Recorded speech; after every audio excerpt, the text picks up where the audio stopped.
How did I get here? So this is how I got to doing the multiplication tables by 17.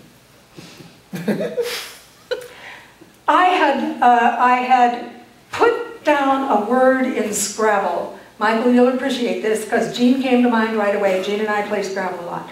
I put down a word and it was on a triple word score and I added all up and eureka, it's 17.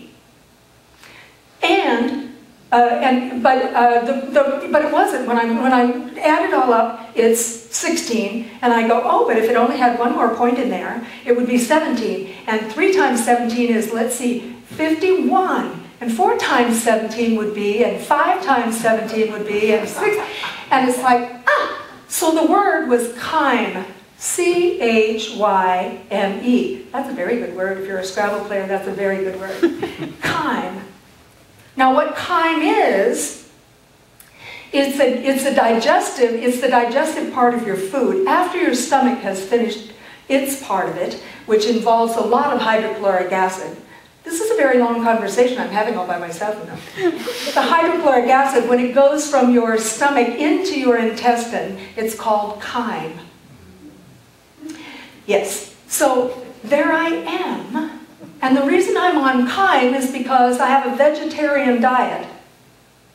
A vegetarian diet, it's very helpful, I'm sure. But I'm telling you right now, it's very gas-forming. And I bet you didn't think that you were going to hear that from the pulpit today. But I sat in a room with 100 people being quiet. And I can tell that I was not the only one who had this problem. There's a lot of growlings going on, a lot of shifting and uncomfortableness, and a lot of politeness. So there we are. And that's how I got to the 17 times tables, and how the monkey mind works. Have you chased those conversations backwards in your mind to go, how did I get here? It's astonishing where that monkey mind leads us. So what we're really looking to do in Buddhism, which this was a Buddhist meditation, in science of mind, and everything, is to stop the monkey mind from running our lives. It's out there. Well, it's in here.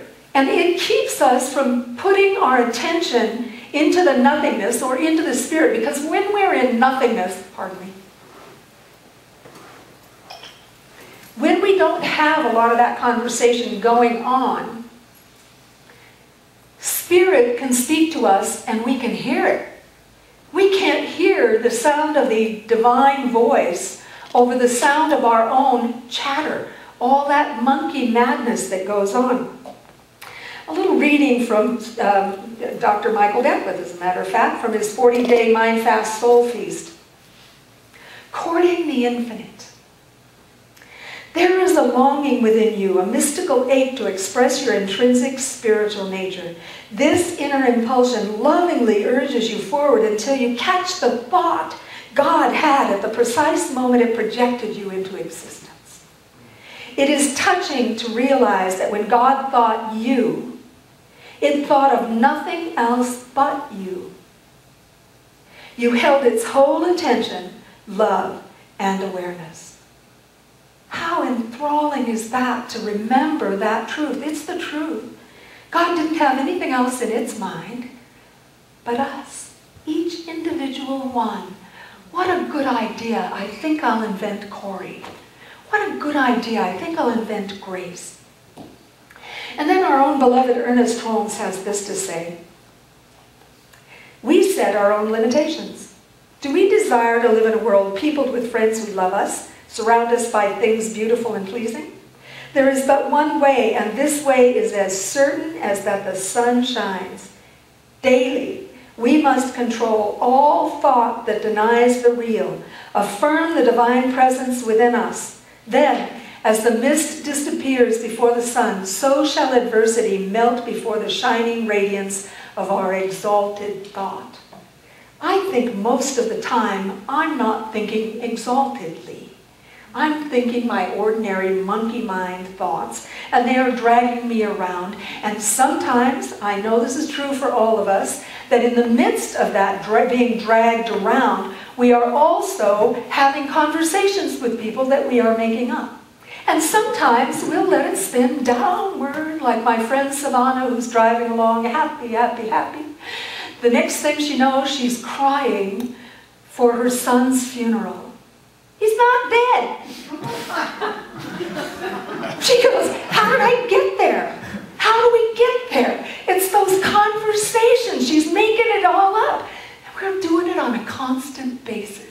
Every day, as we interact with each other, we say words and we make up a whole bunch of things that aren't said. And sometimes that misunderstanding rules our life. It pulls our life into imbalance, and we are not able to find that exalted thought that keeps us in the place of being at peace, at rest, and in harmony. And getting those thoughts out of my mind, I know that that little gap I got is worth chasing. It's worth chasing. 10 days of misery, I'm not kidding, was worth it. I'm not sure why, but I would do it again. And I'm thinking that there are some of you who might want to too. If you ever have the urge, come and talk to me. Let me tell you about that form of meditation. And let me also tell you that when we finally all got to talk to each other, you know, here we are, we're all disciplined, we're all on time for everything. What else is there to do? So we're all on time. The 10th day, they let you resume speaking so that you don't come out and bump right into the real world unprepared with your mind chatter. And somebody was telling me, this is like the extreme version of meditation. There are other forms of meditation that are not so hard. Well, I said, typical of me, I find the hard one first. I would do it again.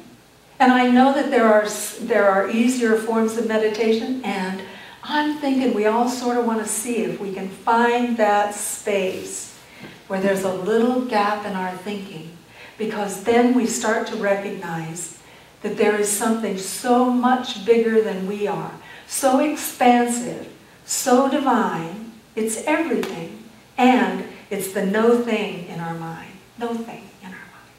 We're striving for that. We really want to know it, we really want to feel it, we really want to let it come through us, because it has something important to reveal to us, something really important to say to us about how big we are, how unique we are, how important we are to have had the full, undivided attention of the divine at the instant it moved us into manifestation, and every minute since. The undivided can give all of us all of its attention undividedly, because it can do anything. We are constantly in its thoughts. All we have to do is shut up. Shut up. Well, good luck on that.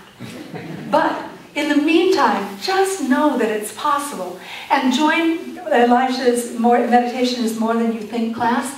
Find the way that works for you. Sometimes people need to be mindfully walking, you know, taking a step and making sure that there's nothing under their foot that's living, nothing under their foot that's going to cause them to trip, and mindfully walk. Nothing in your mind, but mindfully placing your foot. It's a valid form of meditation. Yoga is a valid form of meditation. Qigong is a valid form of meditation. We're starting to have more and more opportunities to get to a place of letting the mind come to rest, so that we can hear the music of the spheres. We can hear the music of the song of our own blood in our ears. Something is talking to us.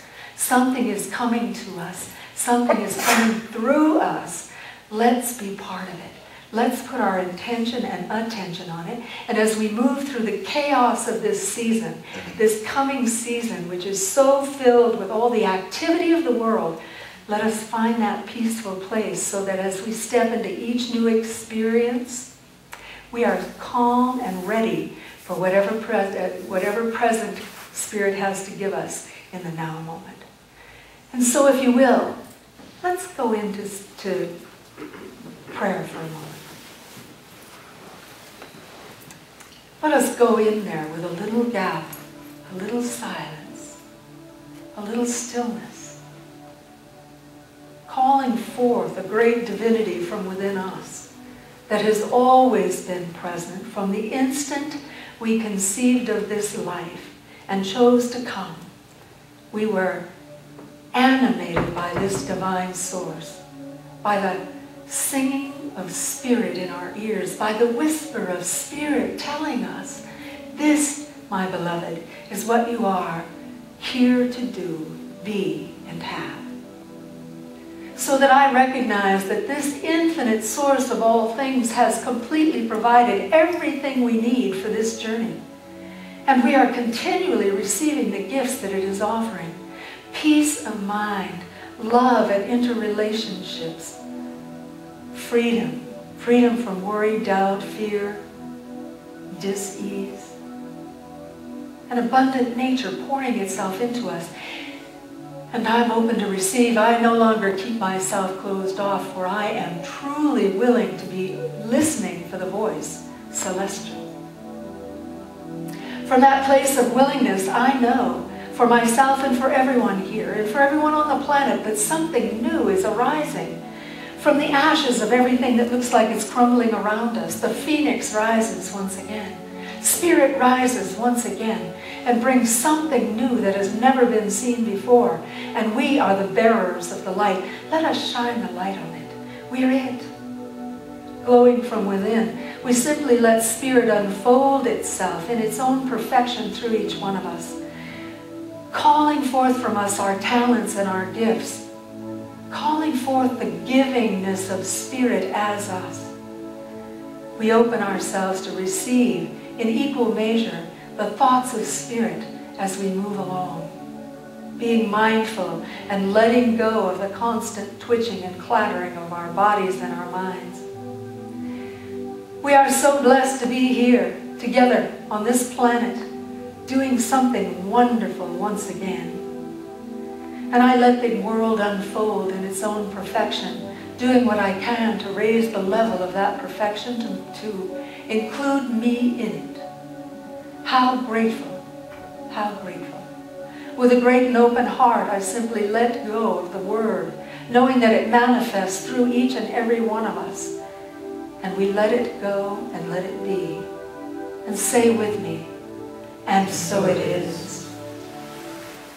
And that is what I have to say about that.